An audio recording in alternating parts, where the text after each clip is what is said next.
Southland workers at the endangered Tiwai Point smelter are frustrated it's taken political leaders so long to take their livelihoods seriously. In July, Rio Tinto announced production would end at the plant in August next year, putting more than 2,000 jobs at risk. But New Zealand First Leader Winston Peters says the smelter is the most eco-friendly in the world and there's no reason it can't continue operating for decades, something he promises to make happen if back in government. Our political reporter Jo Moir is in Southland. Winston Peters told Tiwai Point workers this morning he's the only one they can trust to keep their jobs safe. Now the whole narrative is going to change, but I do not expect to be standing around any negotiating table having an argument about this matter. And that is the bottom line. But for engineer Richard Snook, who fears he will have to return to the North Island if the smelter closes, the promises are coming late in the piece. My frustration was around why wasn't something done earlier, while he's still in government, to be able to get us over the line and get us to the point where we can feel safe and secure in our jobs. Addressing a crowd of workers at the site, Mr Peters told them they need to start standing up for themselves. Why are you taking this stuff? Why aren't you riding in the streets? Because you've got a great industry, the best aluminium product in the whole wide world, and yet you're apologising for it. I can't understand that. Today was his second trip to the Deep South to meet with and promise Tiwai Point workers a future at the smelter. And he didn't hold back when workers questioned why he hadn't done more for them.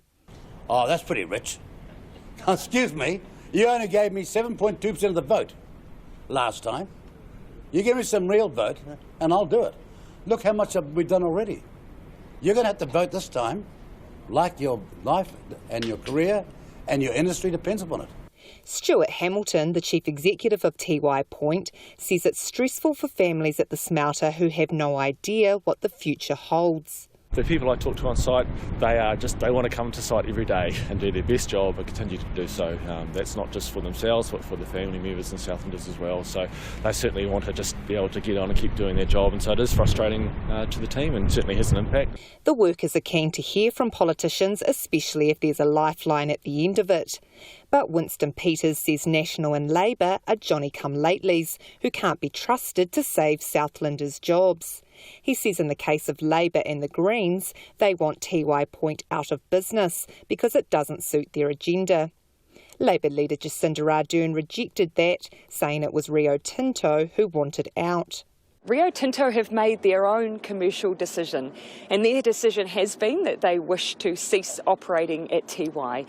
Now the question is, how can we plan that exit so that we make use of the energy resource that will exist, and also that we make sure people have high-quality, high-wage jobs once it's exited? One thing is for sure, the future of Tiwai Point is now a political football that parties won't be able to escape during the campaign. For the workers who have felt their cries for help have fallen on deaf ears for years, it's a small blessing. From Southland for Checkpoint, Jo Moir.